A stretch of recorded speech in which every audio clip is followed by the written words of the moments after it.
Get ready to listen, learn, and earn CE hours. This podcast features content from an accredited CE activity provided by Calibri Healthcare. Visit elitelearning.com/podcasts for accreditation and disclosure statements and instructions on how you may be able to earn CE credits. Welcome to our podcast series, The Power of Sleep on Health and Wellness. I'm Dr. Candace Pierce with Elite Learning by Calibri Healthcare, and you are listening to our Elite Learning podcast, where we share the most up-to-date education for healthcare professionals. Now, we know that sleep plays a critical role in physical and mental health. Poor sleep quality or sleep disorders can really exacerbate chronic conditions like diabetes, cardiovascular disease, and even obesity. And it really affects our mental health with issues like anxiety and depression. So in this first episode, we're going to explore the fundamental role of sleep in maintaining physical and mental health. And our goal through this episode is to provide healthcare professionals with a deeper understanding of how sleep really impacts our overall wellness and why it is such a critical component of patient care. Now, joining me for this discussion, I would love to introduce you to Dr. Shelley Dennis, who is joining us to talk about sleep. Shelley, welcome. Thank you very much. Glad to be here. Yes. Now, your background is physical therapy, correct? That's correct. So what really drew your interest into understanding sleep? Okay. Well, I've been doing rehab and PT for several years, over 30 years. Most of my work has been in neuro rehab. I've done a lot with brain injury. So sleep came into that impact a lot. I've worked a lot with people with strokes, and car accidents, and so a lot of that kind of stuff. So all these people are impacted by sleep or lack of sleep with different situations. But my key reason that I got interested in sleep was COVID, long COVID. Yes. I got very interested and I also do a lot of stuff with fall prevention, and that's also impacts with sleep or sleep deprivation. So when I was doing a lot of research with that, several people talked about patients with long COVID having sleep issues. And I have a couple friends that had long COVID that had sleep issues. And so I started delving into more information about sleep and how it impacts on health. So that's kind of how the interest came. It's been coming for many years, but COVID really was the kicker to make that. That was your catalyst to tell you. That was my trigger. That's correct. Yes. And you're right. I know quite a few people who have been struggling with long COVID, and that's one of the issues is getting good rest in that healing process. So I can see how you linked it together. Now, why is sleep considered a cornerstone in health and wellness? And really, it's an ignored cornerstone, I feel like, because we're like, oh, it's okay. The phrase that I always see or hear around here is, I can sleep when I'm dead. You know what? And a lot of people think that way. Or sports people think, oh my God, I got to go. Or if you're an A personality, everybody's go to sleep. But sleep is so integral, and it's integral from early on. Here's a perfect example. If you have a kid that's not sleeping through the night, are they going to progress? Are they going to do well? Probably not. It goes back to infancy and whatever. And we need sleep throughout our entire life.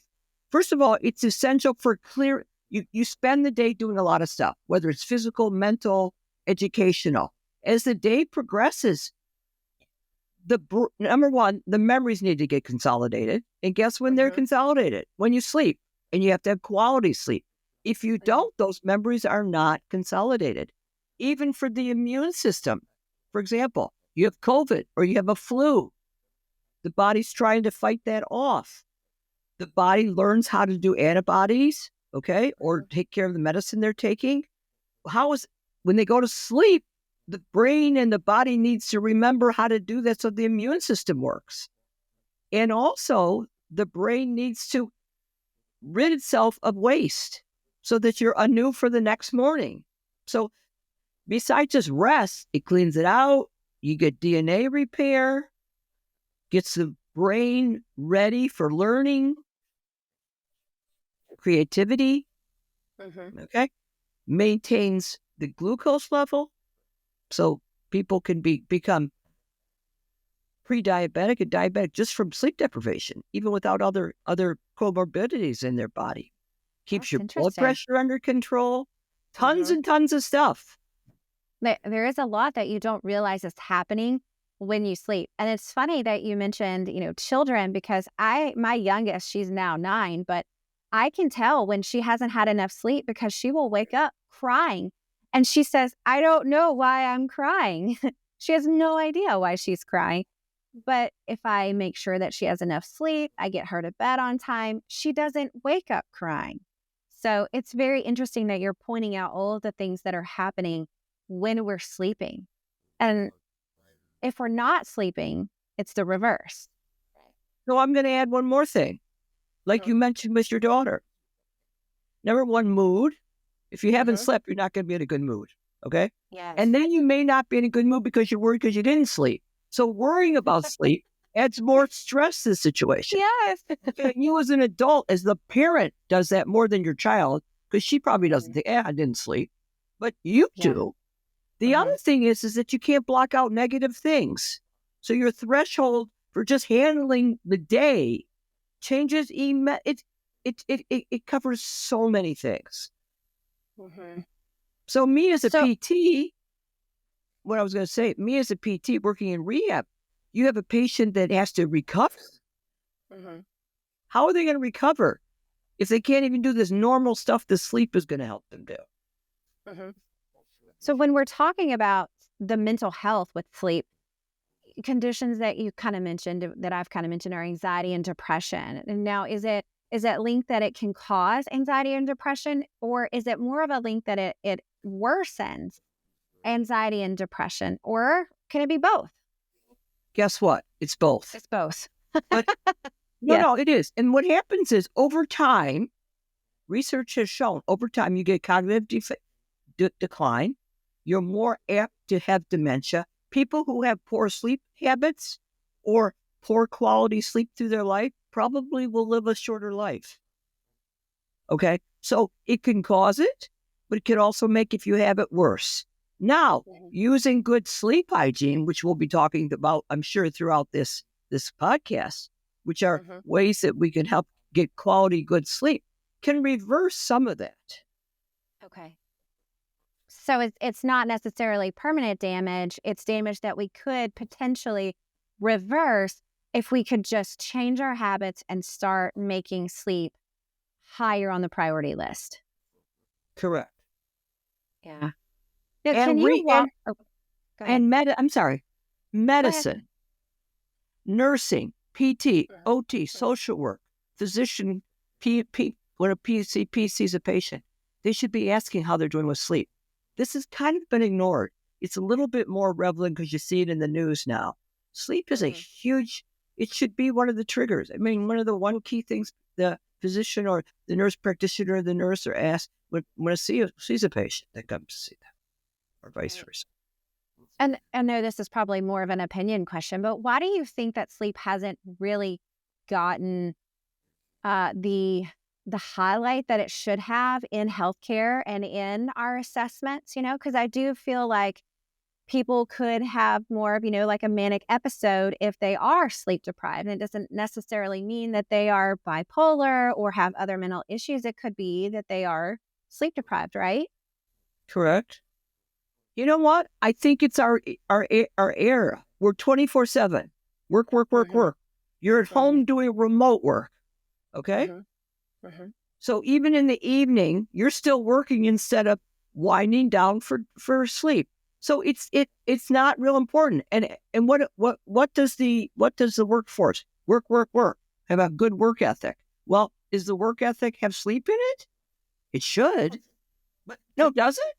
It really doesn't. It's coming that way. I think you see in the media and you see in medical stuff, and as I say, I've been doing research around it. They're seeing that how important that is. How many hours of the day? You have 24 hours. How many of it do you sleep? A third, maybe. So it must be important. Yes. It's so interesting that we're talking about sleep, because one of the things that I've done with my kids is, I have a 14-year-old and she still has a bedtime.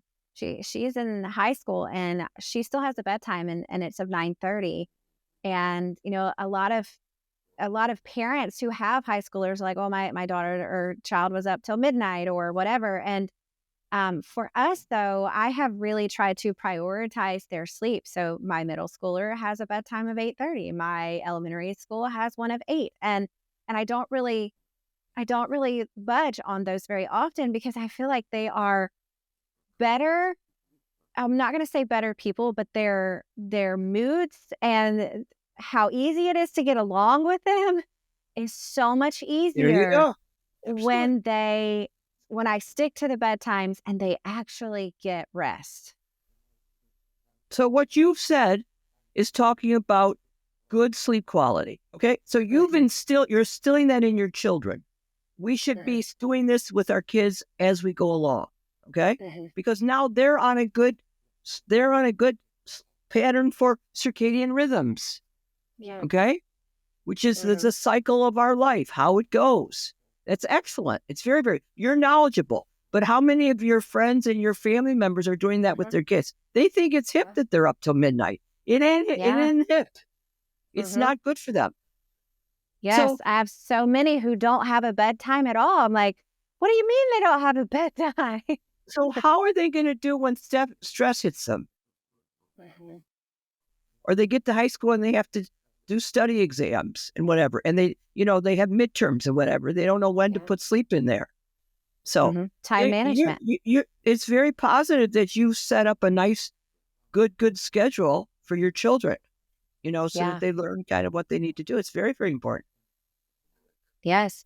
Now, when we're talking about sleep, how does sleep affect that neuroplasticity and the brain's ability to adapt and learn? Because I think that's going to be really important for children, but also college students and even us as healthcare professionals. We're constantly having to adapt and learn. So how does sleep affect that neuroplasticity? Well, hopefully people understand what neuroplasticity is where the brain and the central nervous system has to adapt to some change that has happened, either intrinsic or extrinsic. So how neuroplasticity works is it helps it so your brain can adapt. Like you said, your kids are in better mood, so they're able to adapt. So there are 4 things of neuroplasticity that are important. Neuroplasticity makes our brain very plastic, makes our body very plastic, so we can adapt. We need exercise. We need sleep, quality sleep. We need good nutrition, and we need our stress level to be down. Those are the 4. Oh, yes. So there's where sleep fits into it. Okay? From early date, neuroplasticity is throughout our life. Now, does it change as we get older? Changes as we get over. Does neuroplasticity change? Is that what you're asking? Yes. Okay, well, neuroplasticity only changes because we're older and things aren't changing as quickly. But the key thing that has, as we age, it continues because it's through the life cycle. It's not one day, one thing. If something happens to us, for example, we have a stroke or we lose a family member or whatever, then we have you have a new window of opportunity because the body says, oh my God, I need to take care of this. So during that time is the most important time to make sure that we are enabling neuroplasticity. The key thing about neuroplasticity is BDNF, brain-derived neurofactor, which is this chemical in our brain that is produced in order for our body and our brain and our central nervous system to adapt. It actually increases when there's trauma. Something happens. We get this new window of opportunity. For example, somebody has a stroke. The rehab is super important right after that because the body's ready. If we wait 6 months, neuroplasticity isn't going to be so great. Right. Now, one other thing, neuroplasticity. I named the 4 things for neuroplasticity, but neuroplasticity is also behavior. You got to want to do it. You got to have a positive attitude in order for neuroplasticity to work. It kind of like stimulates the BDNF that exists. Right. So we're talking about that neuroplasticity and how it affects the brain's ability to adapt and learn. Now, can you take us to the other end of that where you have chronic sleep deprivation? And how does that deprivation really contribute in when it comes to our aging, our cognitive decline, our physical health? Okay. So what happens is if you have sleep deprivation, your glucose level will probably increase. Okay. You might have hypertension. Your heart has to work higher. You may become obese. This is over time, sleep Yeah. deprivation, not over 1 day or 2 days. It Right. actually, it Chronic. can affect it. It can affect it in a day or two, actually. So cognitive decline, all contributing to diseases that happen as we age. So yes, it has a huge, huge impact with that. And there's been research that shows that there's cognitive decline and less learning with people who have sleep deprivation, leading to more apt to be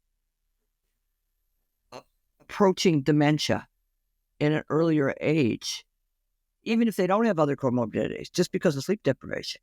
Because remember all that key stuff. You're not cleaning it out so they can't learn. The DNA is not recovering. The cells aren't recovering. You're not getting rid of waste. The immune system isn't working. So affects a lot of stuff. And then you add meds. Yeah. Do you want to kind of do a quick walkthrough of what happens in the different stages of sleep within our body so that we can understand really why quality sleep is so important? Candace, that's an excellent thing to do. So the stages, no, it's great. And I love that you're saying that because it doesn't mean that whoever is listening that you have to memorize what the stages are, just to kind of understand how to go. That was back when we were in school. We had to memorize what the stages were, but did we really understand what was happening to the body in those stages and why they were so important? Very much so. So there are 4 stages. And their stages are stage N1, which means non-REM sleep, non-REM 1. REM is rapid eye movement, which is the 4th stage. So everything is related to eye movement, which I'll explain in a moment. So there's stage N1, N2, N3, and then REM sleep, rapid eye movement sleep. I have a wonderful chart that I will share with your participants to show the different stages, because I think that's really important. So you fall asleep, just like light fall asleep is NR, is non-REM sleep 1. The heartbeat and your breathing slow down, your muscles relax. That's just for a few minutes. Then you go into stage N2, which is light sleep, which might last for 25 minutes. Here, the heart rate still is decreasing. Your breathing slows down, so the body's relaxing. The body temperature drops, and the brain produces what's called sleep spindles, which is these high energy cells. And what that does is that helps for the powerful transfer from the hippocampus, which is where your early recent memories, to your cortex. Remember, I talked about memory. So that's how that starts. Okay. So in this stage, you're enhancing learning. It's your synaptic plasticity improves, like we were talking about neuroplasticity. It lasts about 25 minutes. Then the 3rd stage, non-REM sleep 3, is slow wave sleep. This is where you start going into deep sleep. It lasts for maybe 20 to 40 minutes. This is where the DNA repair happens. Your heart rate and your breathing is at its lowest level. The body becomes fully relaxed. This is where you have tissue repair, growth, cell regeneration. This is where the immune system starts strengthening. Okay. Now, the 4th stage is REM sleep, rapid eye movement sleep. So your eyes are kind of twitchy. Okay? We don't know it, but if we put you in a sleep lab, we see this. This is where the full body is actually paralyzed. The limbs are paralyzed, except for the eyes moving. And this is where you dream. This is where you have creativity. This is where the memories are more consolidated. This is where I'm sorry. The 3rd stage, I just want to mention, 3rd stage is where the cerebral spinal fluid starts flowing a bit more. So that's where you get your cleansing. So back to stage 3. So the 4th stage is where you have memories, consolidation, dreaming, creativity. you make sense of what happened during the day. It can Right. last anywhere from 10 minutes to an hour. So throughout the cycle's about 90 minutes to go through the stages. So in a night, you should go through 4 or 5 of those. Okay? Okay. You can't make them go. It's just part of, we can't say, oh my God, there's no way to make it go through the cycles.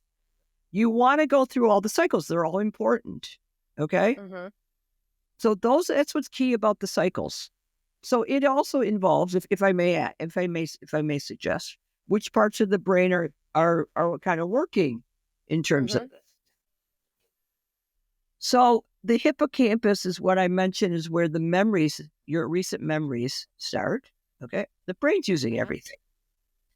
The hypothalamus is where the master clock is, which is what controls your circadian rhythm. You get up in the morning, you do your creativity, melatonin decreases, which puts you to sleep, your cortisol increases or whatever.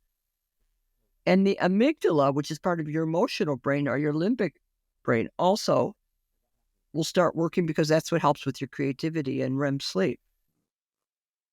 Right. And then I've got 2 more. The thalamus prevents sensory signals from reaching the cortex so that the cortex is not doing a lot of thinking. Now it's working on the wonderful things of sleep. Mm-hmm. And the reticular formation, which is in the brainstem, regulates the transition between sleep and then being able to wake up in the morning. And the pons, and I have a picture that I can add to your transcript that will help, shows all these parts of the brain. The pons, which is another deep structure of the brain, helps to initiate REM sleep. We hear a lot about REM sleep, but it's only one of the 4 stages that's important. Okay. So when just listening to all, it's a lot to digest. If the brain is so busy, even when we're sleeping, but everything it's doing is so important. And I wanted to kind of go back to illness. You know, when we are sick, we seem to want to sleep more. So what is that? What is going on and helping our body as far as recovering from illness with sleep? Well, because we're worn out from whatever the illness has been, the body is trying to recover. So that's really okay. Except you don't want to go to like normal sleep, even for kids, 8 to 9 hours. And as we get older, still 8 to 9 hours. Somebody sleeping 10, 12 hours, that's too much. That's going to be bad because the body needs to be awake. Something's kind of not working well. But and the other thing is when you're ill, your glucose could be different. You might be more hypertensive. Your heart might be working different. And then you might be taking some meds that will affect the sleep and different cycles of the sleep. Yes, the meds that like to make you drowsy. If I have a cold or something, I do not mind those. So I do end up sleeping a little bit more than probably what you would want me to be sleeping. But absolutely. So I would rather sleep through it while my body heals than to be up feeling miserable. Now, a couple of times you mentioned the circadian rhythm. So can you kind of talk to us about the circadian rhythms and really how they influence our sleep patterns? Okay, so the circadian rhythm is the cycle of your body. Actually, it's handled by the master clock. The master clock is in your hypothalamus. So let's just start. In order for you to wake up, the key thing that's going to help you wake up is light. So in the morning, you should not wear sunglasses, open up the shades. And you should do this with your older patients when you go to see them. How many times do people go to home care and they go to see a patient at 11 o'clock in the morning, the shades are down, they got their non-glare glasses on, they're walking around, no lights in the room, and then they're wondering why they're not up and about and going. They haven't kicked in their circadian rhythms, okay? Light, okay? So let's say 6 o'clock, 8 o'clock, 10 o'clock, whenever they wake up. That's the light starts. It decreases melatonin, which is what makes you sleep, okay? Cortisol is the chemical that will kind of help wake you up, but the light will set that off, okay? Then morning time is generally the time when you're going to be the most active and maybe the most creative and whatever. Now that depends. All of us are a little different. Some of us are morning people. Some of us are night people. Then you have lunch. Okay. Early afternoon sometimes is more creative for other people. 2, 3, 4 o'clock in the afternoon, we have to make sure we stop drinking caffeine so that melatonin can start increasing. And we get into a wind-up cycle going towards sleep. 8 o'clock, 10 o'clock, 12 o'clock. Okay? Melatonin increases. The key there is, in order for, if we're doing well and everything is working, our circadian rhythm is working, great. So that's our cycle. But if it's not, we need to do something different. And as I say, maybe you shouldn't have light in the room at night. Because melatonin is not going to work with light in the room. Now, and I really want to say, when you're talking about melatonin, we are talking about the natural occurring hormone in our body, not the medication that we can take to help us sleep. Correct. Yeah. That's I just wanted to clear that up. No, Candace, very valid point, because the TV advertisers, so take melatonin. I'm not saying you can't. We're not getting into that right this moment. We can talk about that in the next episode. Absolutely. We want to key in the natural stuff. Okay. In the morning, cortisol, which is the stress hormone, helps us that's okay. Stress hormone's okay to get us rolling. Okay. Something I learned about cortisol too is, so one of the things that I have struggled with over the last couple of years is really high cortisol levels. And so I just casually mentioned to a functional med doctor, and I said, in the mornings, I just feel something running through my veins, and that was cortisol. And she was like, really? Cortisol helps you to wake up, but you shouldn't feel it in such a way that it feels like something warm is running through your veins. That means that you have too much cortisol waking you up. And so lifestyle changes are important in that circumstance. Absolutely. Or let's say, don't have a heavy meal at the end of the night, in the evening. Okay. That's that doesn't help melatonin kind of create itself and for you to rest and sleep. Okay, for sure. Turn down the lights, less noise, and I'm just going to add one more thing in the new world: iPhones with blue lights, computers with blue lights, iPads. 24/7, all that. Looking at an email at 10 o'clock at night is not going to help you go to sleep. Yes, absolutely. So that's kind of what the circadian rhythm is. Thank you for sharing. We are at the end of our time for episode 1. And I did want to just remind, I know you mentioned a couple of graphics that you were going to share, and we are going to put those in our transcript, which you'll be able to find with the episodes. So thank you for joining us in this episode of The Power of Sleep on Health and Wellness. Dr. Dennis, thank you for being here to really walk us through this knowledge, and really just a good reminder of the importance of sleep, and that we really should be prioritizing this and all the things that are happening in our body and why they are so important, not only for us as busy healthcare providers, but also for our patients and their health and their recovery of every type of illness, fractures, anything that is going on in their body. We really need to start prioritizing the rest and the sleep of our patients as well. So thank you, Dr. Dennis, for being here. And we hope you now have a better understanding of the essential role that sleep plays in health and wellness. And be sure to check out our next episode, where we are going to still be talking with Dr. Dennis on how to focus more on practical strategies, not stages, for improving sleep quality and addressing sleep disorders in patients. This podcast featured content from an accredited CE activity provided by Calibri Healthcare. Visit elitelearning.com/podcasts for accreditation and disclosure statements and instructions on how you may be able to earn CE credits. Take your learning to the next level by subscribing to more podcasts on compelling healthcare topics.